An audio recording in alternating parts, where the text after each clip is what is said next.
Here it is. The return to glory. I never thought we'd see anything that could rival the hug with his father in 1997. But we just did. That will be the greatest scene in golf forever. Ridiculous fondling cardboard.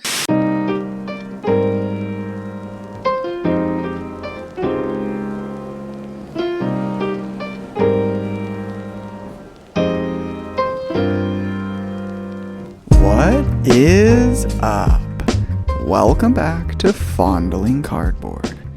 I'm your host, Mike Lakusta, aka the Golf Card Collector. And that's a wrap for the first 2 days of the Masters. We are actually heading into the weekend. The cut has been made. We've got 3 guys who are really showing up to this event. We've got Bryson DeChambeau still riding the wave off of his amazing round yesterday. Shot a 1 over today, sitting at 6 under, tied for the lead. We've got a fantastic player in Max Homa who shot 1 under par to now sit tied for the lead. And we have a guy who had the whole world on his shoulders, Scottie Scheffler. The expectations leading into this event were exceptional, unreasonable to some extent, and yet somehow he's meeting all of those expectations. He's also sitting tied for the lead. Honestly, there's only one other golfer that's really worth mentioning in my eyes, and that's the big cat himself. Tiger Woods has now set a record for the most consecutive cuts made at the Masters with 24. That's right, we will be seeing Tiger this weekend. Hopefully on Sunday he'll be wearing the red, and that just gets me all fired up. We got an awesome episode today as we continue on the conversation with James Peacock, and we've got a few more golfers to talk about and their cards. But before we get to the interview, there's a couple quick things I wanted to mention. Today, the Stacking Slabs podcast by Brett McGrath unlocked a new character. And that's right, it's yours truly.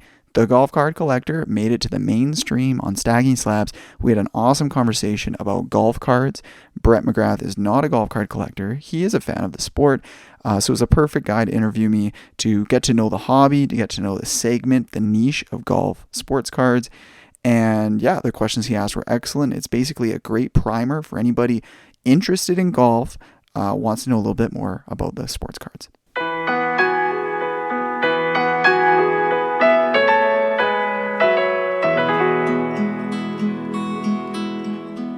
All right, next I want to do a quick update on the pools. I'm not going to touch on the All Majors pool right now, but I will get into the 5th annual Masters pool and the Fondling Cardboard pool. So for the 5th annual, we've got Kevin Dagg sitting in first place with a team score of 13 under par. The guys Kevin picked were Scottie Scheffler, Max Homa, that was probably the 2 best you could pick, Cameron Smith, and Sepp Straka. So good job, Kevin. Heading over to the Fondling Cardboard pool, we have Dean Fortino in the lead. Very similar roster, actually. Scottie Scheffler, Max Homa, although he's got Ludwig Aberg and Corey Connors. The one consistent thing I notice about both of these guys' rosters is that the 2 players that are not scoring, because there's, for Kevin Dagg, there's Adam Scott and Nick Dunlop. And then for Dean, there's Keegan Bradley and Nick Dunlop. Those guys are either cut or not scoring well into the weekend, whereas some of these other rosters, that people that are still in the contest, this leaderboard can really get shaken up, because if you have 6 players that are kind of still in the mix, with that wind and everything we've been getting at Augusta, these standings could shuffle around a lot. So good job, Dean and Kevin, being the leaders heading into the weekend. But yeah, good luck holding on to that.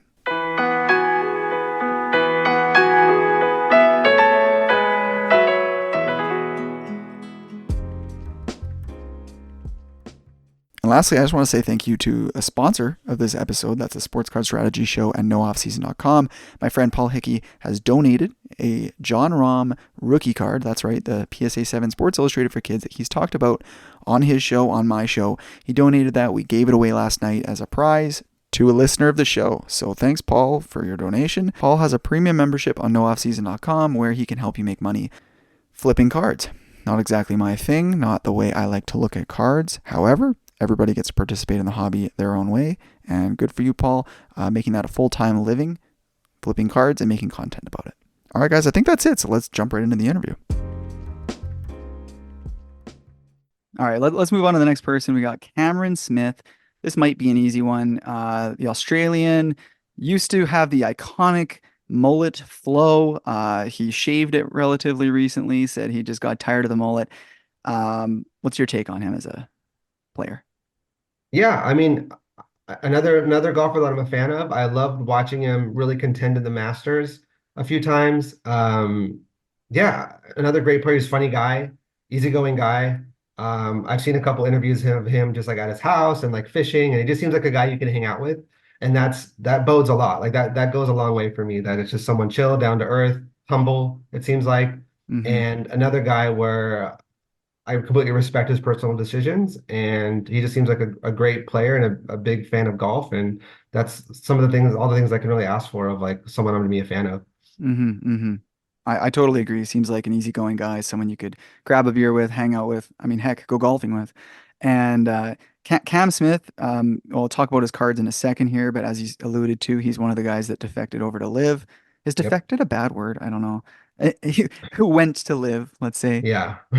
And one thing we haven't mentioned yet, I mean, we talked about John Rahm without bringing up Panini, but obviously Panini Prism's going to be having cards released this year. I think maybe late summer, early fall kind of time frame. So, what do you know about Cameron Smith cards? Yeah, I know everything about them because there's none. So yeah, there's literally no options at all for Cameron Smith right now in the market, unless you maybe look for some custom made card that isn't real. So he's going to be a guy even more scarce because there's nothing. There's not even a Sports Illustrated for kids compared to like John Rahm, Scotty Scheffler, Brooks Koepka, and those kind of guys. At least they have that one Sports Illustrated for kids. Scotty even has two Sports Illustrated for kids. So yeah, you're right. I think that's gonna put a lot of pressure on his cards from Panini. These Prism cards, Panini Impeccable, maybe those team sets that were already released on Panini's website. Those Cameron Smith cards are going to be the first ever ones. So, if you like the Aussie, that's where you got to go. Exactly, exactly. And I did have to go snag some of those team sets. I grabbed one of each. So just for that reason, like again, I'm such a big fan of everyone's first card. And there's a decent amount of people here that were getting their first card. So I had to pre-order it. And yeah, he's had some great finishes in the Masters. Like I would not be surprised if he wins soon. Like definitely one of the upcoming years. I would not be surprised if he won. Like I think he had a tied for second back in 2020, and then he had like a tied for third a year or two ago. So yeah, don't count him out at all. They say he's always going to be a contender. Somehow he's always stepped it up at the Masters. So I totally agree with what you say. Shifting over though to a golfer who kind of like a pendulum swinging to the other side of things has a lot more cards and is maybe not necessarily playing at that level. We got Justin Thomas. So what's your quick take on him? Yeah. It's one of those things where like I've watched him a lot. He's one of those people that are not very polarizing to me. Like I don't really have a strong opinion one or the other. And that's coming from someone who has a lot of his cards. Maybe it's a lack of digging deeper into his personal life or his personal story. But he kind of blends into the crowd for me as just like a typical professional golfer. He grew up in sort of like that world, the golf world. Nothing really that's rubbed me negatively, other than maybe recently this whole like fascination with the Ryder Cup and whether or not he should have been involved is a little bit of a question mark. But all in all, like I don't love him. I don't hate him. I like watching him. I like to see him succeed. I like his relationship with Tiger Woods. They seem close. It was fun watching him in Ryder Cups in the past, but just kind of more in the middle of the pack for me in terms of being a fan. Yeah, I'm glad you brought up the Ryder Cup because I didn't even think about that angle. But there was controversy, but I don't think anybody would, on the American side of things, regret bringing him in, even though you guys got your butts kicked. He was the only guy from an outsider's perspective who was bringing the fire, bringing the energy, getting hyped up. As you said, he's friends with Tiger. That is something I was going to mention because outside of the Ryder Cup, even in the everyday average tournaments, it's really fun to see a young guy kind of getting close with Tiger. That whole tampon situation, which was Yep, supposed to just be a joke between them. Some people were offended. I found it pretty funny. me Um, too. on the flip, Hilarious.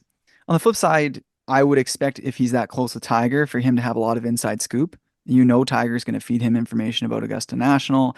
So you'd really think he has an edge against a lot of other guys. And I don't know if we've necessarily seen him take advantage of it. And then the last thing, which is kind of recent news, so he's got recently he split up with his caddy, Bones. And Yes, he did. what's interesting is, he switched from one iconic caddy to another. So he had Bones, who was Phil Mickelson's caddy for decades, and I believe he switched over to Joe LaClava, who's Tiger Woods' ex-caddy. Is that right? I'm not sure who he switched to. Yeah, we'll put the analysts on it. I think he switched over to Joe. Maybe I got that wrong.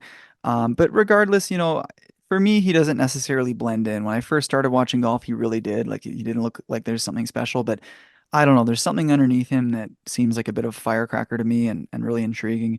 If you look at him on his physique, he's a little guy. He's not very dominant when you look at him standing in a crowd, but when you look at the way he can swing, especially that half to three-quarter swing and his his wedges, anything from 100 yards in, he's historically been an incredible golfer. So I'd like to see him turn around if we could.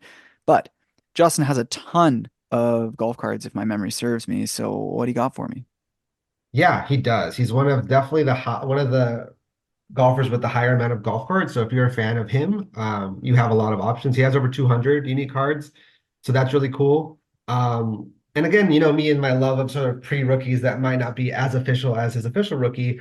I consider his very first card ever a 2016 card, and it's actually, let's see, excuse me if I'm like butchering how to pronounce this, but it's called a Kushne. It's like a Kushne, and it's from Titleist Pro V1. It's back when they were doing camps for kids. So they would do these like training camps for kids, and Titleist would hand out these little packs of golf cards that had like 5 to 10 cards in them, and they were wrapped in like a clear cellophane.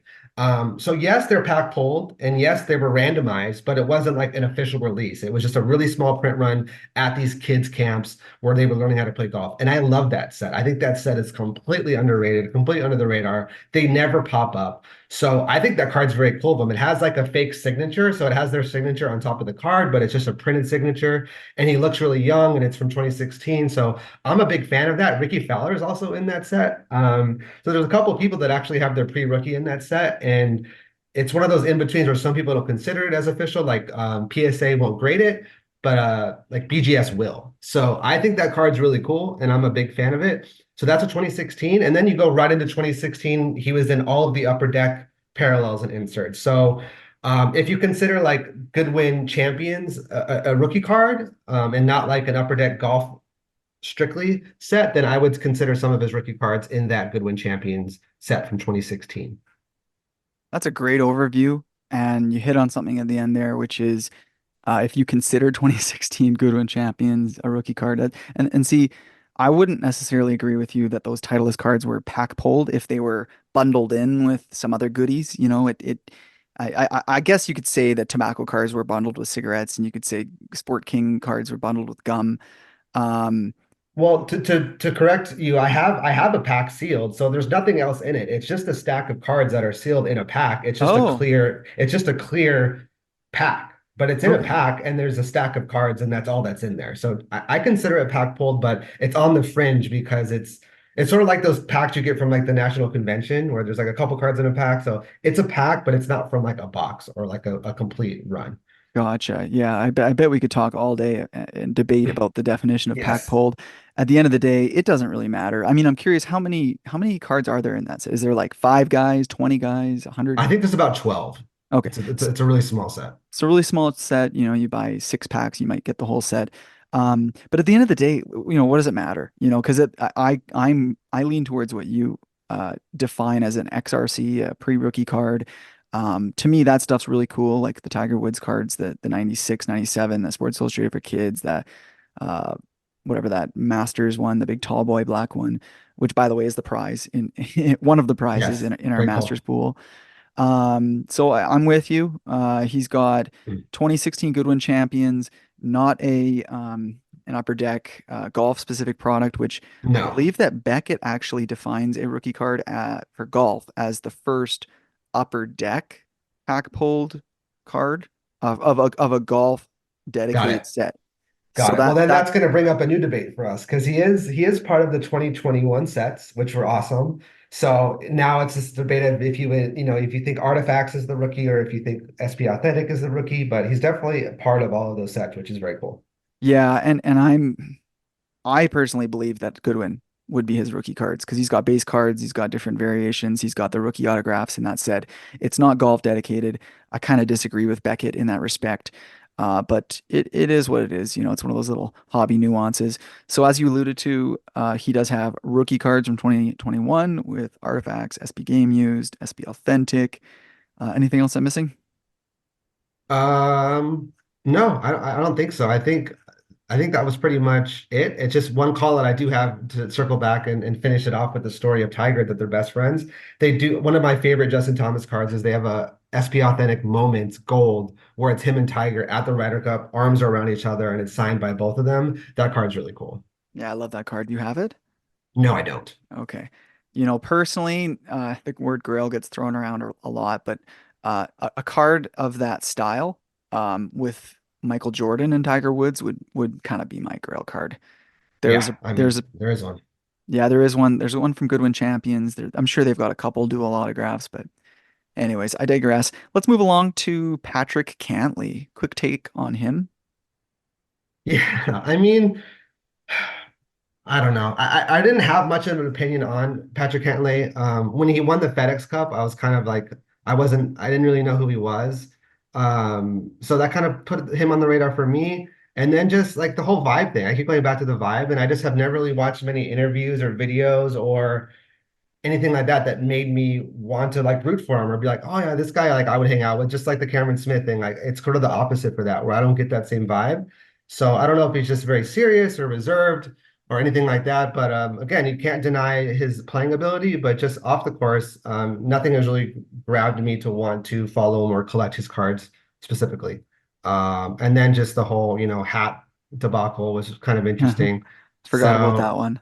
yeah, so he's another one of those guys where he's definitely not like on my short list, but I respect him as a player. I respect what he's done in the sport. But as a person and as like a fan of golf, he's definitely not even on like my top 20. Interesting because what was it, 2021? He won the FedEx Cup. He won the Tour Championship. Played phenomenal. And he had a nickname, Patty Ice. And honestly, he seemed very popular in that time frame. I mean, we're going back 2.5 years ago now. And there was a lot of buzz about him in the golf world and the card world. I don't think he had that same reputation, but it's funny how the pendulum can swing and it almost seems like he's fallen out of public favor. He had that hat debacle at the Ryder Cup, which, correct me if I'm wrong, he refused to wear a hat because it had branding and there's kind of this team influence that they had to all wear the same uniform. And he kind of felt like it shouldn't be a volunteer activity to play in the Ryder Cup. They should be paid professionals. And so as a result, he refused to wear a hat. Is that what happened? Yeah, I think you summed it up well. And I think it's one of those things where, you hear different stories from different outlets and all that. But I think that's a pretty good summary as the best we know of it. And then I just remember a quote where they like asked him about it and he was just like, yeah, my hat didn't fit. Like it has nothing to do with everything you're thinking about. It just didn't fit. So it's, who knows? But I think what you said is the truth. And it sounds like that's the summary that they've kind of landed with. Interesting. And if that's not the truth, it could be an example of how the media blows things out of proportion and tries to paint their own picture. Um, and but Yeah. piling on top of that, there was also several tournaments where he was accused of slow play. Brooks Koepka, I think at one point got into it with him.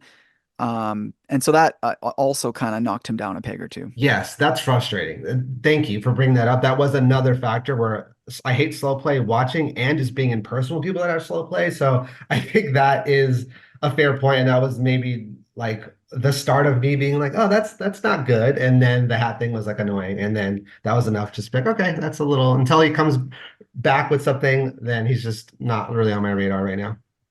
You know what? We're not going to talk about Patrick Reed because I didn't have him on the list here, but he's a guy where Mr. Captain America, but suddenly everybody hates him. He's kind of a villain, a wrestling heel, so to speak. But a lot of people, because I posted an autograph of his in the Golf Cards and Memorabilia Facebook group. I've got an autographed Patrick Reed Augusta National scorecard. And I had a handful of people comment on it because the caption I said was something like, show me one of your villain villain items in your collection. And there was an overwhelming number of people who commented saying, I've met him and he was very nice to me. Or and there was a handful of people who said that. I saw an Instagram clip, some random guy just pulled out their phone while he was giving somebody from the media, some random guy giving him swing tips and actually taking some time to show him the different positions while the guy's holding the club. And in my eyes, I wonder, okay, and Patrick Cantlay comes into the same category. If there's a couple, let's call them controversies, just very subtle, things that aren't a big deal, but that get blown up, that end up kind of weighing these guys' reputations down. Quick take on, I guess, Patrick Reed and Patrick Cantlay, the Patricks, with regards to Yeah. that. Yeah, I think that's really good to hear. I think it's a good reminder though. I think that to always just keep an open mind and see what they're up to now and not just say, oh, I heard that thing 3 years ago and I'm gonna hate that person forever. So I think with like Patrick Reed, for example, the anytime I hear that name, I just think of all the cheating scandals that people would talk about back when he played college golf and stuff like that. And if there's enough people saying the same thing, that kind of always put a bad taste in my mouth. But I don't think that means he's a bad person now. I know he's a father. I know each year we all just get wiser and more mature, most of us. So I think that if we continue to hear stories like that and enough time goes by without negative stuff, I could definitely turn around with anybody. I don't think anyone will ever be on my villain list forever. So I think Patrick Reed is a good example where maybe over time I would turn around and be more open-minded, but he was the only Masters winner that when they won, I was like my shoulders sank instead of like being excited. Like I did not want him to win. And that's the only time I've ever felt like that with the Masters. Yeah. Danny Willett winning, maybe, but I honestly wasn't really following golf too much when Danny Willett won. Uh, but yeah, I agree that usually the Masters winners are people that people get excited about. Before we move on, any cards for Patrick Cantlay that we should talk about? Yeah, he doesn't have a ton. He only has like around 20, I think a little bit more than 20, but he has some iconic ones. So he has an SB Authentic rookie auto. There's a lot of them. So you can get it actually pretty cheap. I think it's numbered to like 6.99. So yeah, I think that's a great card. He also has, parallels and other, autos from that set. He has the signs of the time from that set. But I think it's cool that he at least has like his true rookie card is an SB Authentic. It's iconic and it's numbered. So I think that's pretty cool. But then outside of that, he only has those 2014 cards. And then he has like a random 2021 Sports Illustrated for kids. So I don't know why they did that. Maybe again, because he did so well. They just had to include him there. But yeah, it's kind of rare that his rookie cards actually predates his Sports Illustrated for kids card by a long time. Interesting. Yeah, usually Sports Illustrated for Kids gets it on the nail on the head and they print it before anybody else does. It also makes me wonder how many SI for Kids cards there are. Like maybe there's thousands of golfer cards and it's only, 75 that are rookie cards that the hobby really cares about. And we just don't really realize how many darn magazines that company has made over the years. I think you're probably right. I love talking to James and anybody else who's that passionate about golf cards, golfers. It's really fun just to feed off of each other and get to know these players a little bit better beyond the cardboard, beyond what's on the TV, hearing people that have talked and interacted with these people. It makes me wonder, is Patrick Reed a cheater? Is he a nice guy? I mean, at the end of the day, these public personas don't have to define them. And if you want to participate in sports in a shallow level and just enjoy the actual action, you know what? No problem with that. Honestly, there's a lot of value in that. But if you want to be a passionate collector and invest some of yourself into these hobbies, it's nice to get to know them. Now, as for card of the week, it is the same week as it was yesterday, and this is Masters Week. I'm doing an episode after each round of the Masters as sort of a special thing this week. So, no card of the week. However, I did get some mailbag questions, so we're going to start off with Joe Faulkner. He says, does Scotty just win this week? Is the combo of past champion caddy, who's won it 3 times, and current form and domination across the stats just too much for the rest of the field? I think so, he says. Now, what's important to note is that Joe asked this question before the tournament even started. So he doesn't have a crystal ball. Everybody was saying Scotty's going to run away with it. But there's always this level of, Is he really going to? Is he just the favorite and, he has a bad weekend or somebody else comes up through the ranks? But I think we're really starting to realize this is Scotty's world. So yeah, Joe, I think Scotty does run away with it. I love to see someone like Max Homa or even Bryson DeChambeau win a green jacket. On the other side of the coin, there is something special about somebody winning multiple green jackets.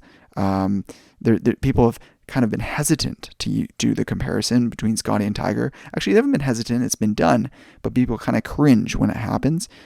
But, at the end of the day, if he can continue this dominance for a sustained period of time, it'd be kind of fun to have somebody Tiger-esque. All right, that was actually good enough for today. You know what? I'm going to leave the other questions for next episode. Thank you so much for tuning in. Happy Masters. Enjoy the weekend, and I'll talk to you again tomorrow.